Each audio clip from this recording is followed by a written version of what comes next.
Boa noite. Boa noite. Que a paz, o amor de Jesus esteja com todos nesta noite tão abençoada aqui no Núcleo Espírita Amor e Luz. O tema da nossa noite, acredite em sua cura, talvez para algumas pessoas não traga nada de novo. Talvez nós já ouvimos essas histórias que eu vou trazer hoje, ou talvez seja para nós um despertar, seja para nós hoje uma grande oportunidade, talvez não de encontrarmos a cura, mas possivelmente de entendermos como poderemos encontrá-la. E quando falamos em cura, meus irmãos, não estamos falando apenas de curas das moléstias físicas, as doenças, as enfermidades do nosso corpo físico. Doenças essas, todas bem estudadas pela medicina, pela ciência, que sabe descrever claramente quais são os agentes causadores dessas doenças, ou pelo menos a grande parte das enfermidades. Não são aquelas doenças apenas causadas pelos vírus, bactérias, pelos genes, as doenças genéticas. Não são apenas aquelas doenças provocadas por algum desequilíbrio na nossa bioquímica, orgânica, física.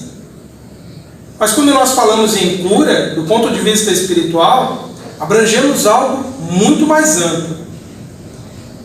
Por isso que quando nós pensarmos em curar o corpo, antes devemos pensar, precisamos nos curar integralmente, em todas as dimensões possíveis do nosso ser, que é essencialmente espiritual.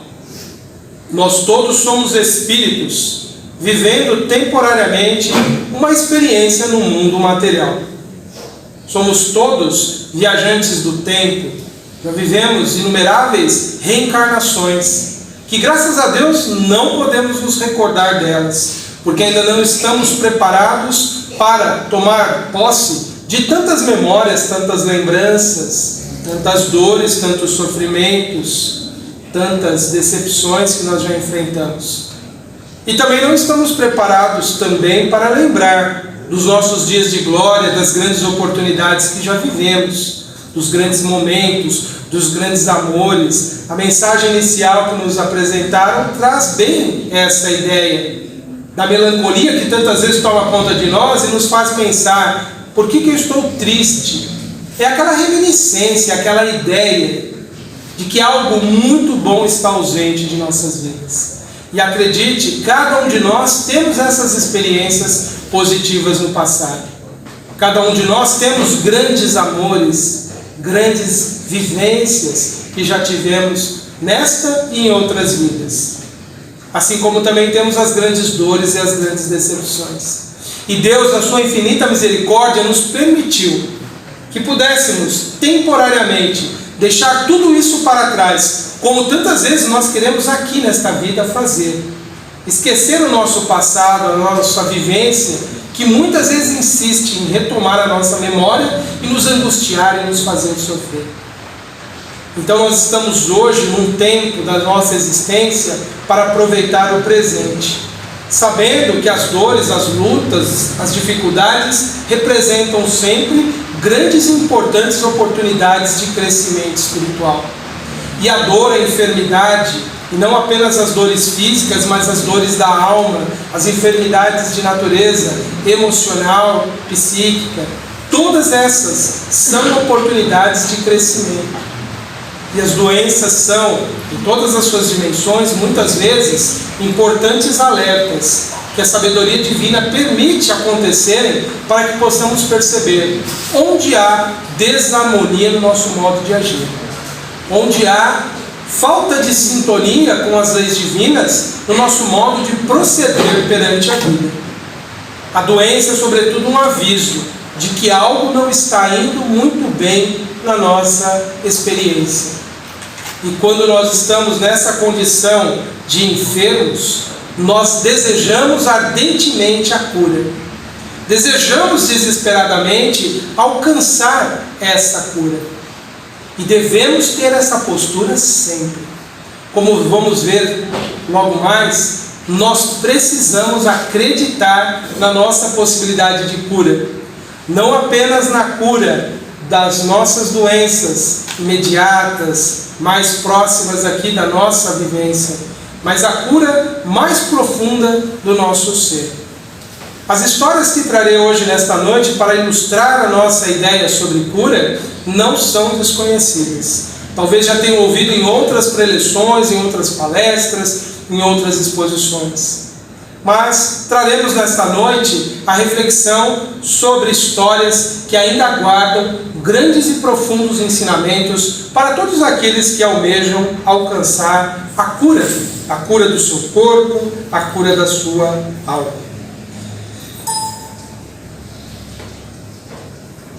A primeira história, como já disse, deve ser conhecida de todos, a da mulher hemorrágica. Uma mulher que vivia há muitos anos num processo de perda contínua de sangue. E era uma pessoa desiludida com a sua possibilidade de cura. Mas ela ouviu falar de Jesus, ouviu falar daquele rabino, aquele mestre que pregava nas aldeias, que falava coisas que impressionavam até os doutores da lei. Um homem que tinha possibilidades notáveis. E ela acreditou tanto na possibilidade de que poderia ser curada ao se aproximar daquele homem tão importante, tão marcante. E ela conseguiu vencer, por exemplo, um grande impedimento cultural da sua época. Ela acreditou tanto na sua cura que ela ousou tocar nas vestes de um homem. Porque naquele tempo a mulher sofria grandes e profundos estigmas, preconceitos. Uma mulher tocar num homem seria algo que poderia ser tido como ofensivo, mas ela venceu não só a sua debilidade orgânica, mas ela acreditou que se ao menos tocasse nas vestes de Jesus, ela poderia ser curada. E naquele instante, algo aconteceu. Jesus disse aos discípulos: eu sinto a virtude, segundo algumas traduções, ou a força, segundo outras, saindo de mim. Jesus sentia que algo partia dele. E ele perguntou aos discípulos: quem me tocou? E os discípulos falaram: mestre, é impossível dizer, essa multidão, como nós vamos saber? A mulher, talvez temerosa da reação de Jesus, se apresentou e disse: mestre, fui eu que te toquei.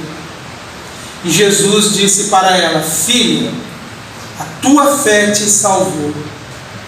Este exemplo de uma cura realizada por Jesus, ele é muito significativo, muito importante para compreendermos o quanto é importante desejarmos e acreditarmos na nossa possibilidade de cura, meus irmãos. O quanto é fundamental que nós desejemos realmente. Porque vejam, Jesus não teve vontade de curá-la. Jesus não quis curá-la. Ela queria a cura. E ela toca em Jesus, e Jesus sente que algo partia dele. Hoje nós sabemos, graças ao conhecimento que a doutrina espírita nos possibilita sobre as várias forças, elementos, matérias extrafísicas que existem, nós sabemos que o que se desprendeu de Jesus naquele momento é fluido vital. Esse elemento de natureza espiritual, semimaterial, que tem uma importância profunda para a nossa vida e a nossa saúde. Nós todos temos a nossa vitalidade graças a inúmeras condições físicas próprias do nosso corpo, próprias do nosso mundo material, mas igualmente desse fluido que absorvemos continuamente através da nossa alimentação, da nossa respiração. À medida que o nosso organismo perde a capacidade de absorvê-lo, nós vamos lentamente envelhecendo até o nosso organismo se esgotar. E isso representa a morte natural. Mas quando nós temos um desequilíbrio na absorção desse componente vital à nossa saúde, quando nós temos algo que interfere nessa assimilação, nós ficamos enfermos. E quando nós recebemos, de alguma forma, um suplemento a mais desse fluido, podemos restabelecer a saúde.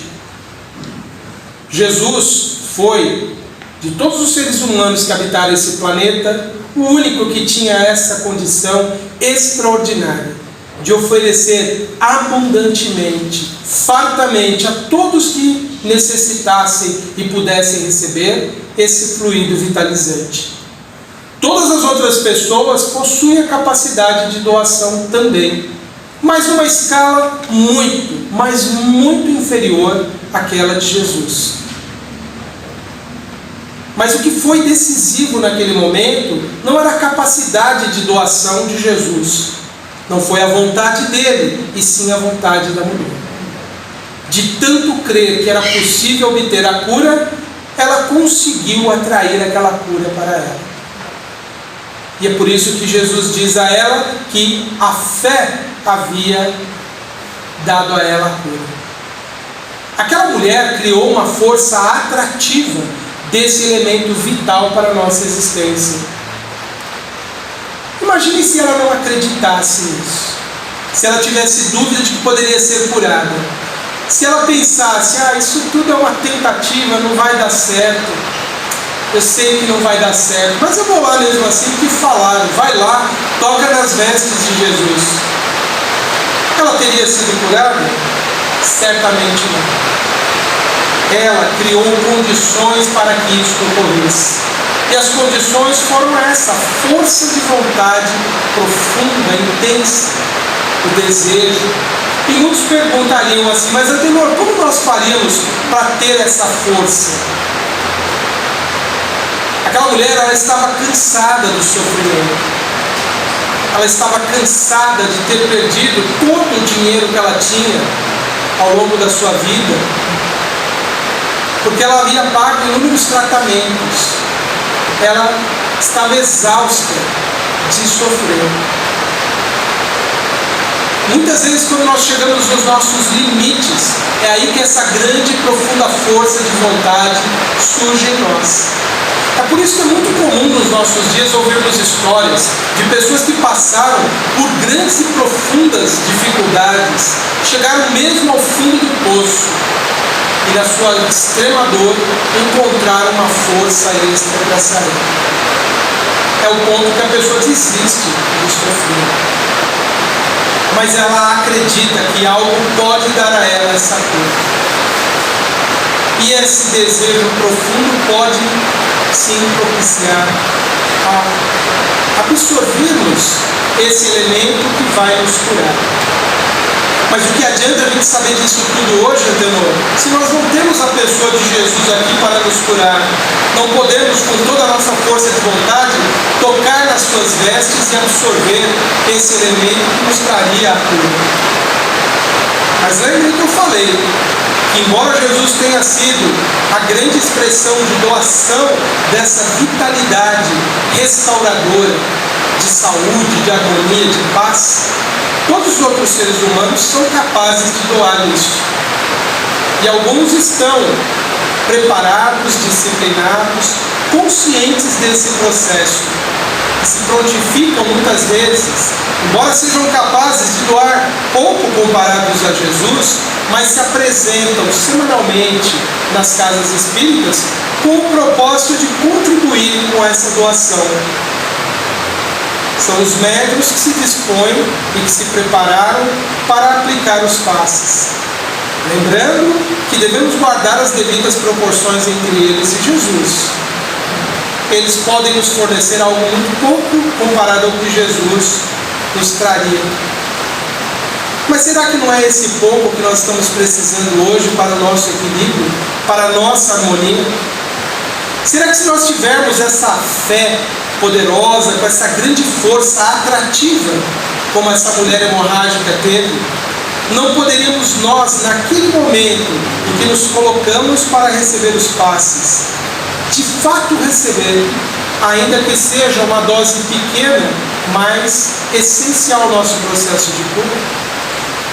Agora imaginem vocês, se alguém se senta diante de um médium para receber o passe, e ele simplesmente duvida de que aquilo possa ajudá-lo. Ele simplesmente questiona: conheço essa mulher aí, ela é meio ríspida às vezes nos outros horários que eu venho aqui, esse companheiro ele tem uma cara meio mal encarada, acho que ele não está apto a essa tarefa, não. Ou esse jovem aí ele tem uma cara de pretensioso. Será que essa gente sabe o que eles estão fazendo?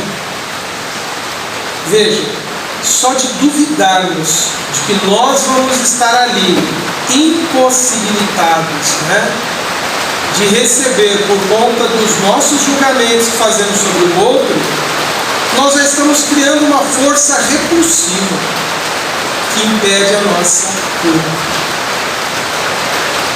Nós, quando nos apresentamos ao passe, temos que ter essa disposição como a mulher que tocou as vestes de Jesus, a de que realmente queremos receber essa cura, de que realmente queremos receber esse auxílio, de que realmente receberemos. Precisamos acreditar ardentemente. Saibam todos que até mesmo o nosso tratamento convencional, médico, alopático, se nós duvidarmos da competência do médico, da eficácia da medicação que ele não nos apresenta, nós interferimos na ação dessa substância no nosso organismo. Há estudos que já demonstraram isso, que quando a pessoa tem uma relação de confiança com o seu médico, com o tratamento que é prescrito, a pessoa obtém resultados estatísticos melhores do que aquele que não confia.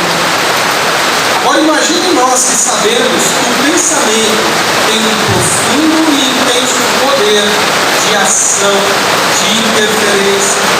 Olha eu tentando disputar com as forças da natureza, aumentando a voz. Mas acho que dá para todos ouvir.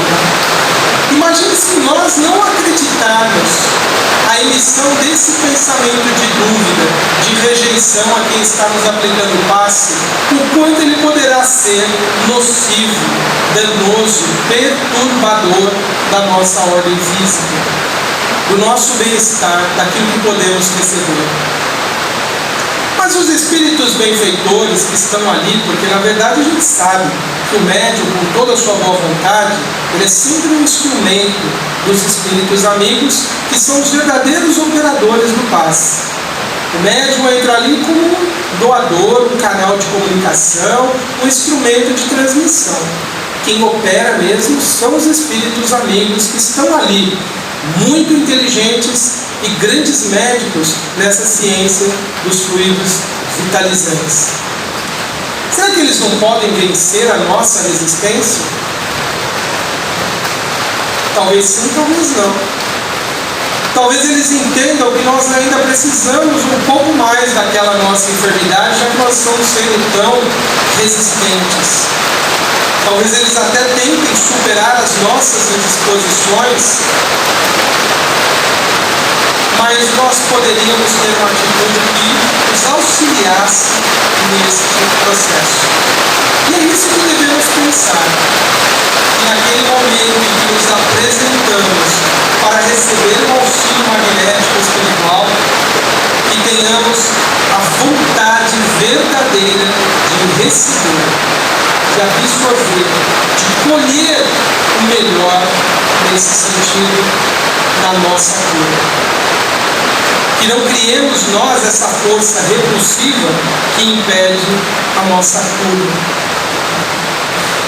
Há um outro episódio muito marcante do Evangelho que também ilustra como a nossa crença, a nossa fé interfere profundamente e que muitas vezes essa fé será necessária para nos conduzir num processo que nem sempre é imediato, nem sempre é instantâneo. Tem pessoas que depois que passam pelo tratamento, algumas vezes falam: isso não está resolvendo nada. Eu já tomei passe 5 dias, 5 semanas e não melhorei nada. Ou estou vindo a um tratamento e não melhorei. E tem quem faz também com o tratamento médico terreno. Eu estou tomando esse remédio, o médico mandou tomar 40 dias, no 10º dia não deu efeito nenhum, eu vou parar. E a pessoa desiste, ela não acredita mais no tratamento. E ela interrompe. Esse episódio do cego de Betsaida, ele é muito marcante. Jesus curou esse homem, sendo ele apresentado para Jesus, as pessoas pedindo para curá-lo, e Jesus então o tirou ali do meio das pessoas na aldeia e foi mais afastado. Jesus pegou areia, saliva e aplicou sobre os olhos do homem. É um tratamento muito pouco convencional nos nossos dias, concordam?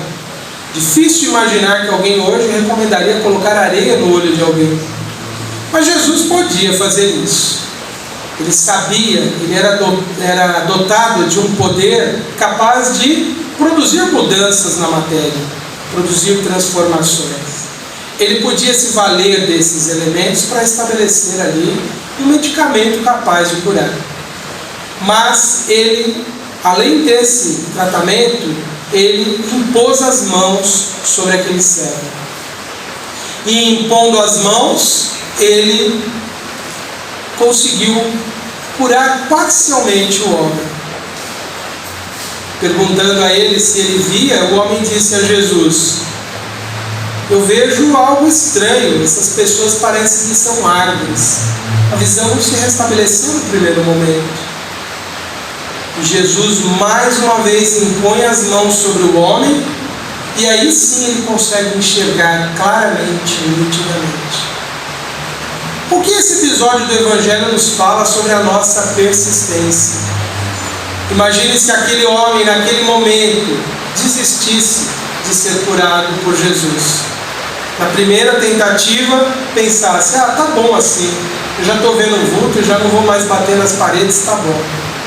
Ou, isso não vai dar certo, se ele pôr mais areia no meu olho, vai estragar ainda mais. Aquele homem, ele continuou acreditando no tratamento. Ele continuou entendendo que ele precisava ir até o fim. E assim ele o fez, continuou acreditando, continuou buscando naquele momento e aguardou a sequência. E o que Jesus fez, restabeleceu a sua visão. Isso nos faz pensar que nós precisamos ter uma fé, um acreditar na continuidade, não apenas começar. Não apenas tentar uma cura imediata achando que vamos conseguir. Precisamos persistir. Precisamos continuar acreditando em nossa cura.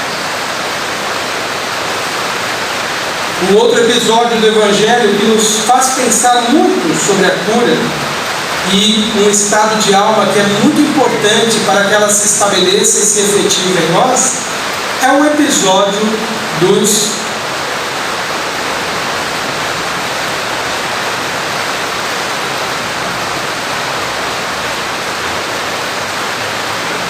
dos 10 leprosos. Como todos devem saber, a lepra, hoje conhecida como hanseníase, era uma doença que causava muito, mas muito estigma em quem era portador. Porque o contágio era muito intenso. Só há poucas décadas descobriram um tratamento que faz com que o portador da doença não seja transmissor. Então, por muitos séculos, ser identificado como leproso era uma sentença de separação definitiva do indivíduo e da sociedade. Nunca mais se via, nunca mais se conhecia pessoas, nunca mais se revia as pessoas que se conheciam. E esse grupo de 10 homens leprosos viviam perambulando, andando, até que um dia avistaram Jesus. E eles já eram sabedores da fama, do poder de Jesus estabelecer a cura. E eles então, avistando Jesus, disseram ao mestre: Jesus, nosso mestre, tem piedade de nós.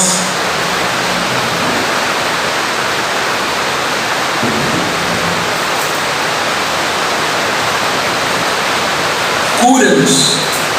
E assim Jesus o fez, curou aqueles 10 homens. Mas algo interessante aconteceu aí. Apenas um dos 10 se apresentaram a Jesus para agradecer a cura, para dizer muito obrigado por ter me curado.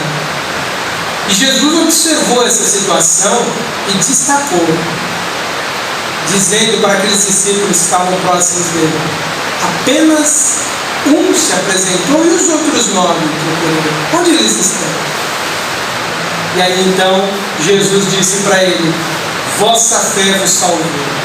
Foi o único que ouviu de Jesus essa expressão, porque os outros ficaram tão felizes, tão contentes, que se afastaram. Eles tinham conseguido o que queriam. E é assim para muitas pessoas. Elas não recebem a lição final do aprendizado de cura. Muitas vezes elas não entendem o que foi realmente importante na sua cura. Elas se obtêm com resultados imediatos, visíveis, prontos. E elas não aguardam para entender o quanto aquela experiência foi importante para trazer a ela lições necessárias ao seu crescimento. E por não possuírem o sentimento de gratidão, muitas vezes estão se predispondo a novas enfermidades, a novos impedimentos e novas doenças.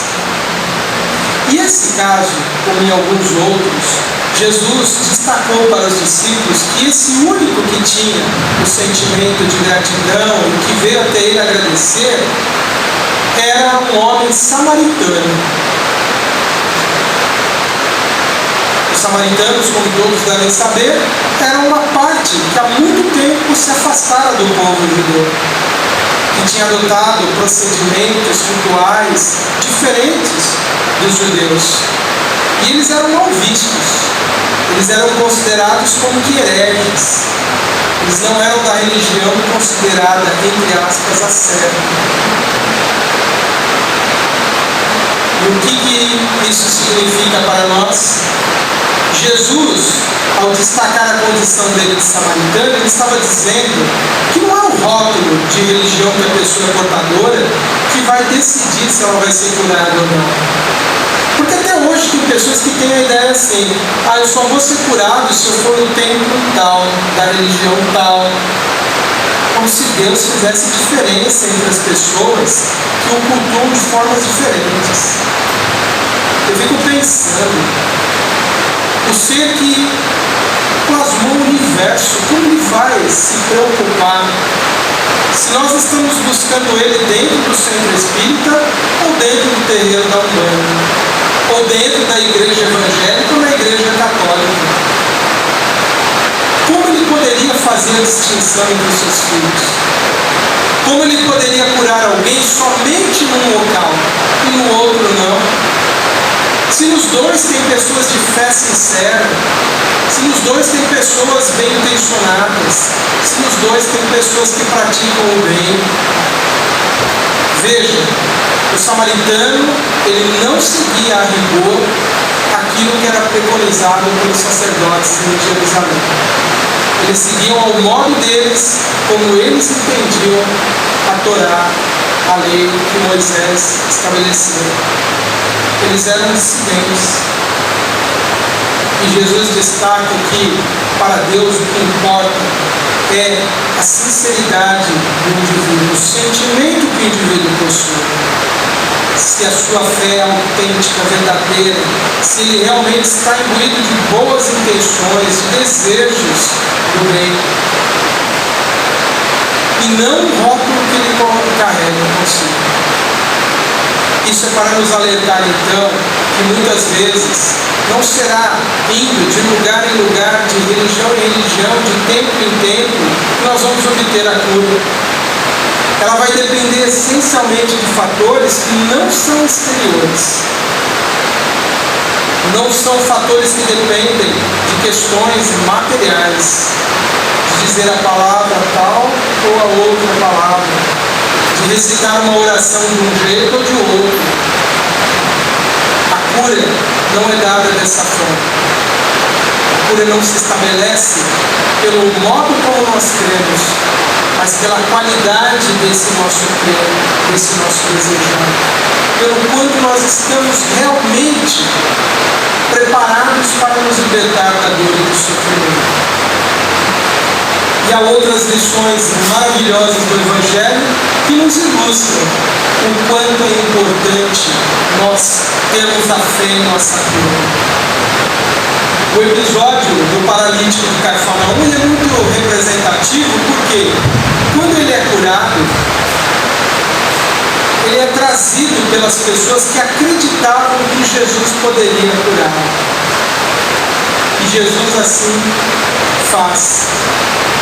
Cura. Quantas vezes nós não precisamos levar as pessoas para a cura? Os nossos filhos, os nossos pais, as nossas esposas, ou os nossos maridos, ou os nossos amigos. Quantas vezes nós precisamos motivar alguém a buscar uma alternativa que possa ajudá-la a se curar. Então, muitas vezes, nós precisamos fazer isso.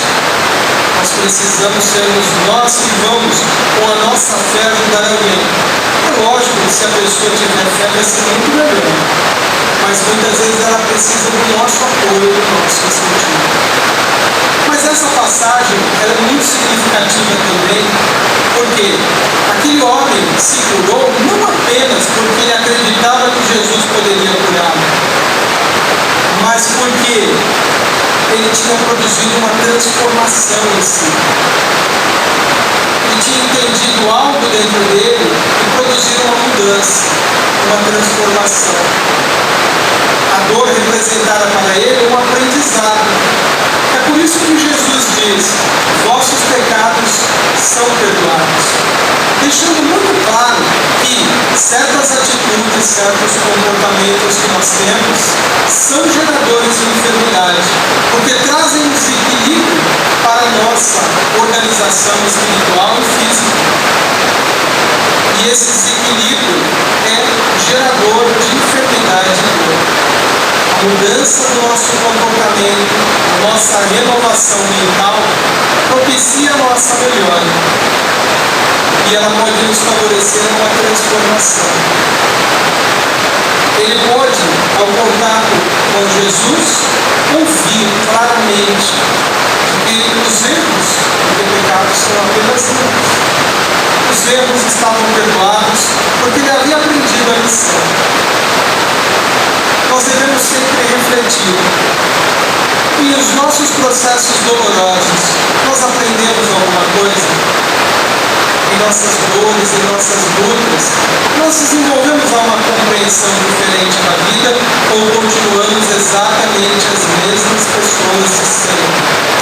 Intransigentes, ranzinhas, briguentas, implicantes, nervosas, agitadas, agressivas. Será que a dor nos faz ser um pouquinho mais humanos, um pouquinho mais solidário com quem passa por dores? Nós nos libertamos do sofrimento da dor, e não importa qual seja, sempre quando nós aprendemos as lições que eles vieram nos trazer. Porque uma vez aprendida a lição, você não precisa da experiência mais. Uma vez aprendido aquilo que você precisava com a experiência negativa, você não precisa fazer. Por isso que devemos refletir. Somos um pouco melhores após cada episódio difícil da nossa vida? Ou a gente apenas dá vazão às nossas imperfeições, às nossas dificuldades? Reflitamos nisso na nossa busca, na nossa tentativa de cura de todas as enfermidades possíveis que nós possamos carregar. Eu vou pular, devido ao adiantado da hora, algumas passagens do Evangelho. Mas eu vou deixar indicado para aqueles que quiserem se aprofundar nesse estudo, aqueles que desejarem conhecer um pouco mais sobre a cura, um capítulo muito interessante de um livro de Allan Kardec. O livro A Gênese, os Milagres e as Predições segundo o Espiritismo, é um livro de excelentes oportunidades ali de conhecimento, de aprendizado. E no capítulo As Curas do Evangelho, Allan Kardec discorre sobre vários desses episódios. Então lá nós podemos encontrar mais indicações sobre isso. No meu site também eu tenho variações dessa mesma palestra, abordando essas outras passagens. Mas nós vamos já para a conclusão, o fechamento, trazendo as reflexões desse senhorzinho tão simpático que nós temos a foto dele ali. Esse homem, ele foi um sacerdote católico que viveu na França no século XIX. Ele desencarnou um pouco antes do início dos trabalhos de Allan Kardec na codificação do Espiritismo. E ele, uma vez desencarnado, foi um dos espíritos que colaborou com a codificação do Espiritismo. É de uma dessas comunicações que ele trouxe que nós vamos extrair algumas ideias muito importantes para consolidarmos a nossa reflexão dessa noite. Esse senhor, a história é muito interessante. Vianney foi alguém desacreditado no tempo dele. Mas, uma vez tendo a oportunidade de trabalhar no bem, ele demonstrou uma capacidade maravilhosa de influenciar positivamente as pessoas. E ele era tão amoroso no seu trabalho que ele foi capaz de curar pessoas, de ser instrumentos de cura. É por isso que ele foi evocado numa das reuniões mediúnicas que se faziam naquele tempo em que Allan Kardec estava codificando o Espiritismo, para que ele pudesse curar uma jovem cega que estava ali presente na reunião.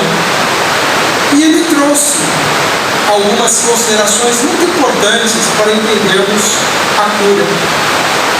Elas se encontram no capítulo 8 do Evangelho segundo o Espiritismo, nas instruções dos Espíritos do item 20. Lá ele diz o seguinte, Vianney diz assim: nas vossas aflições, voltai sempre os vossos olhos para o céu, e dizei do fundo do vosso coração: meu Pai, curai-me, mas fazei que minha carne seja castigada, se necessário, para que a minha alma se eleve para vós com a brancura que possuía quando a criastes. Após esta prece, meus bons amigos, que o bom Deus sempre ouvirá, a força e a coragem vos serão dadas, e talvez também a cura que temerosamente pedistes, como recompensa da vossa abnegação. Aqui Vianney nos traz duas ideias muito importantes. Embora ele tenha ainda resquícios das suas crenças como sacerdote católico, ele traz uma grande verdade espiritual. Dizer do fundo do vosso coração. O que significa essa expressão fundo do coração? É o mais profundo do nosso ser. É o mais intenso, é o mais caloroso, é o que nós mais desejamos. E acreditem, existem pessoas que dizem querer a cura, mas de fato elas não querem. De fato elas não querem porque elas não querem um trabalho para chegar a essa cura. Não querem o sacrifício, não querem a dedicação e o empenho, não querem muitas vezes produzir a mudança em si mesmo. Por isso que ele diz, dizei do fundo do vosso coração com a sua vontade verdadeira. E ele deixa algo muito claro, que Deus sempre nos ouvirá, sempre. Tudo aquilo que é sincero de nós. Por isso que às vezes tem coisas que não acontecem, não porque não seja a hora, não porque Deus não nos ouviu, mas é porque de verdade nós ainda não queremos. Não tem ali toda a nossa força, todo o nosso desejo. E ele diz sobre essa questão da cura que temerosamente pedimos. Às vezes a gente está pedindo algo que nós nem sabemos se estamos espiritualmente preparados a receber. Mas ainda assim ele recomenda para a gente pedir. Porque nós não sabemos se nós já podemos ser curados ou não. Por isso que ele, como espírito, vendo a vida do outro lado, diz, ainda assim, peça, deseja. Porque pelo menos a força para resistir, para continuar, a coragem, você vai receber. E quem sabe você poderá receber aquilo. É por isso que nós não podemos deixar nunca de acreditar na nossa cura física, na nossa cura espiritual, na nossa melhoria como ser. Nunca devemos duvidar da nossa capacidade de vivermos melhor, de estarmos numa condição melhor. Precisamos acreditar e continuar desejando intensamente isso. Mas, Antenor, não existem as tais provas e expiações que nós temos que passar pela vida? Não tem pessoas que reencarnaram, que vão ter que desencarnar com determinada doença, que vai ser a prova até o final? É verdade. Mas quem de nós é capaz de dizer que é esse o nosso caso? Quem é capaz de dizer que eu vou ter que sim desencarnar pela doença que eu estou tendo agora? Ninguém pode dizer isso. Por isso que só nos resta continuar desejando essa cura. Mas que ela seja um ato verdadeiro da nossa fé, da nossa crença mais profunda. E ele traz ainda uma outra reflexão nessa mensagem que é bem mais extensa do que isso que nós estamos lendo. Por isso que eu recomendo que todos depois leiam. Evangelho segundo o Espiritismo, capítulo 8, item 20. Ele diz para aquela jovem que desejavam ali que ela fosse curada da cegueira, ele disse o seguinte: farei tudo o que me for permitido em teu favor, mas por tua vez, ora, e sobretudo pense em tudo que eu venho te dizer. Veja, o Espírito mesmo dizendo que há casos que talvez a gente não possa ser curado, mesmo o Espírito reconhecendo que há casos que nós precisamos ainda da enfermidade, ele ainda diz: farei tudo o que me for permitido. Ele continua acreditando na possibilidade de curar.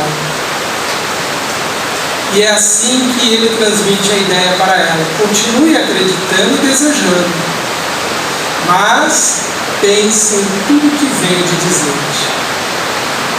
Pense que antes de buscar a cura do corpo físico, devemos curar o nosso espírito, curar o nosso pensamento, a nossa emoção, os nossos sentimentos.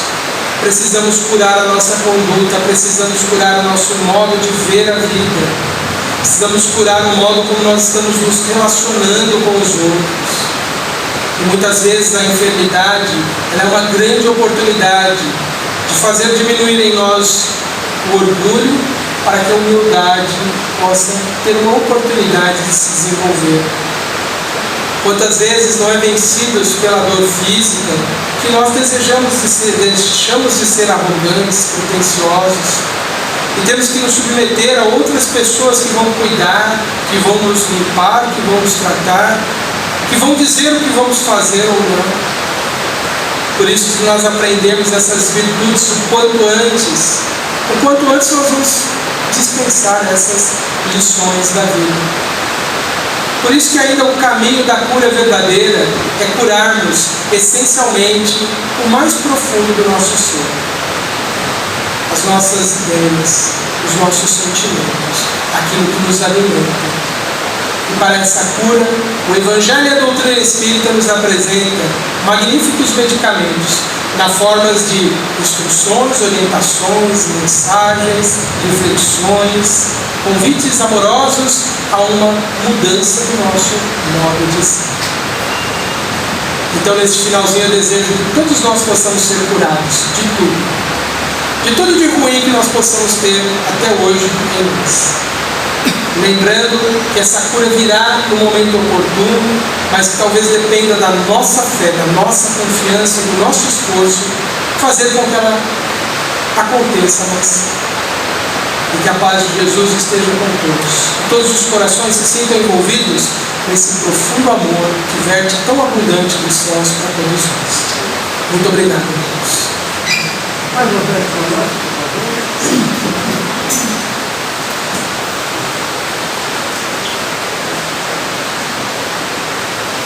Então, nestes minutos em que podemos elevar o nosso pensamento a Deus, a inteligência suprema, a causa primeira de todas as coisas, a fonte infinita de todo o amor, de toda a sabedoria, que ama cada ser que habita este planeta. Que acostumamos chamar de Pai, mas que também poderíamos chamar de Mãe,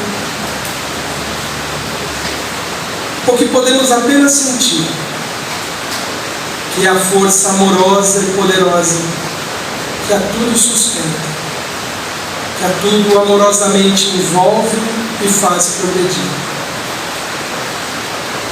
Senhor da vida, nós pedimos, Pai, que o Senhor possa nos abençoar nesta noite, através dessa ação maravilhosa dos Espíritos amigos, que tão generosamente nos envolvem em fluidos revitalizantes, transformadores e curadores.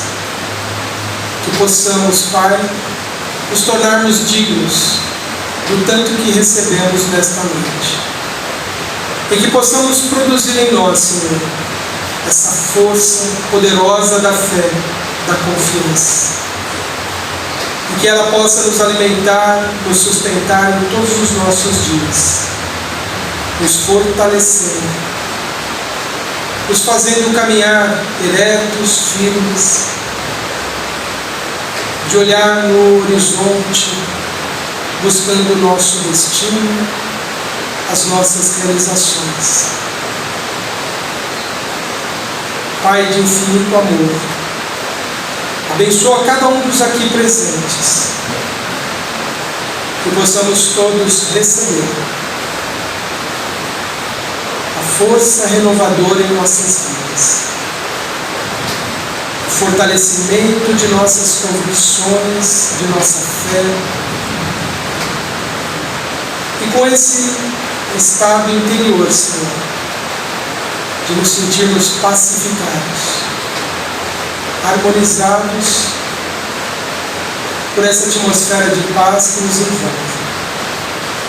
É que trazemos à nossa memória, Senhor, a lembrança do lar abençoado que nos acolhe. E desejamos, Senhor, que essas bênçãos que aqui colhemos possam chegar até os nossos lares, envolvendo os nossos familiares que lá ficaram.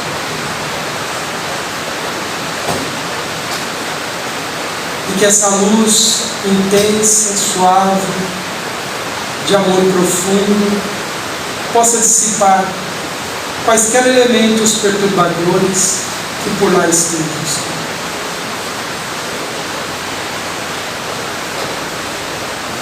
Os Espíritos amorosos, podemos simbolizar com a presença de Jesus no nosso lar, possa estender a sua mão amorosa sobre a fronte dos nossos filhos, do nosso esposo ou esposa, dos nossos pais ou irmãos, e até mesmo dos pequenos seres que o Senhor permite compartilhar a nossa existência, envolvendo-os em fluidos revitalizantes, renovadores, da paz, da harmonia e do equilíbrio. E assim, Senhor, confiantes de que o vosso amor é capaz de abranger a todo o planeta, é que trazemos a nossa tela mental a imagem do nosso globo terrestre, a nossa morada, Senhor, este mundo tão abençoado e maravilhoso que chamamos de terra. Que o Senhor possa envolver em vibrações de muito amor, de muita paz, de renovação, de arrependimento, de paz a toda a humanidade, em especial os nossos irmãos que atravessam momentos tão difíceis em conflitos de tantas naturezas diferentes. Que em cada comunidade, em cada lugarejo, Senhor, assim como nas grandes cidades, possa haver uma onda renovadora de paz, de esperança, de harmonia. Os corações mais endurecidos se sensibilizam, se harmonizam, se pacificam. E que o Senhor possa enviar cura, Senhor, às nossas mentes, aos nossos corações, intensificando essa onda profunda de paz e de harmonia que entrelaça todos de boa vontade. Que sejamos nós, Senhor, mais uma das mentes conectadas a essa intensa luz que alimenta a terra de paz, de prosperidade e de saúde. E confiante, Senhor, que os nossos desejos melhores possam se realizar conforme a vossa vontade. É que pedimos, Senhor, a paz em nós mesmos, a harmonia em nossas ações, o equilíbrio em nossas palavras, dissipando as nossas preocupações, Senhor. E que a cada pensamento aflitivo que nos visite, possamos relembrar suavemente de que o Senhor é o nosso pastor e nada nos faltará. De que dias melhores, com novas e abençoadas oportunidades virão. E que o Senhor nos fortalecerá para que cheguemos a esses momentos. E com o nosso sentimento de profunda gratidão pela bênção da vida e por tudo que nela podemos usufruir para o nosso aprendizado e crescimento, é que mais uma vez dizemos do fundo de nossos corações: Pai nosso que estais nos céus, santificado seja o vosso nome. Venha a nós, Senhor, o vosso reino. Seja feita a vossa vontade, assim na terra como nos céus. Perdoai, Senhor, as nossas dívidas, assim como perdoamos os nossos devedores.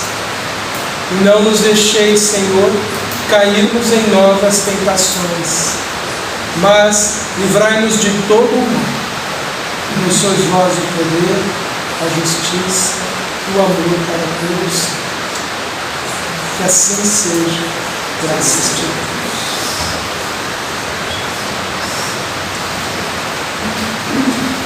Meus amigos, muito obrigado a todos por este momento. No site antenormorais.com.br, também nas redes sociais, é possível acompanhar esta e outras palestras gravadas que vão estar à disposição. Muito obrigado à casa pela recepção, pela oportunidade. Que Deus abençoe a todos, traga muita paz a todos. Obrigado.